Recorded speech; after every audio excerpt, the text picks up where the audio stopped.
thoughts on tonight? Well, we feel good so far. I mean, I was just watching WAB, and they mentioned, a lot of people didn't think that I was going to be in this race. They said that you haven't heard the last of me. I think that's right. We ran a hard campaign. We've got 60 precincts still out there. We're going to wait and see how that goes. Obviously, we think it's too early, just as the mayor thinks it's a little early for her to say anything. It hadn't shaped out quite like we hoped, but, we fought hard. We want to see how it ends. So it's not over yet, and we're optimistic that we can maybe, pull a little more votes before it's over. Do you think there will be a runoff? I absolutely think there'll be a runoff. I mean, I think Mayor Brooms just hasn't done a great job. But I think what a lot of people are trying to say is that so many Republicans being in is the reason why a Republican can't win, and it's a false narrative because the reality is if you take all the Republican votes and add them together, it still doesn't defeat the mayor.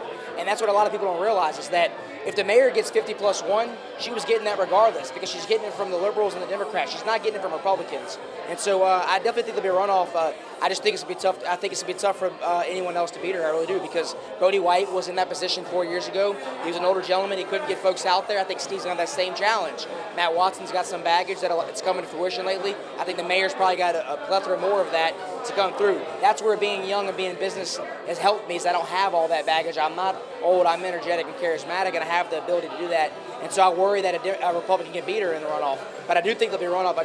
I'm not optimistic at this point that it can be done. Now what's next for you? I never imagined I'd get into politics, so I've been asked that a lot.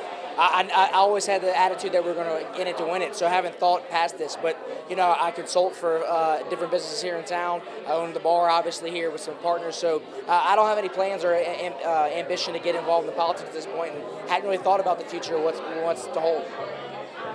Anything else you want to add? I think that's it. Like I said, we're not disappointed at all. I mean, I think a lot of people counted us out. I mean, to see other folks and where they finished and some folks that are better, well known. I couldn't be more proud of our team and what we accomplished. And like I said, we got 66 precincts left, and so we're optimistic that we might finish better than we are now. And I think everyone knows that we want to see a change in Baton Rouge and someone other than Mayor Broom. So we'll do whatever we can to support that happening. And you hadn't heard the last from me.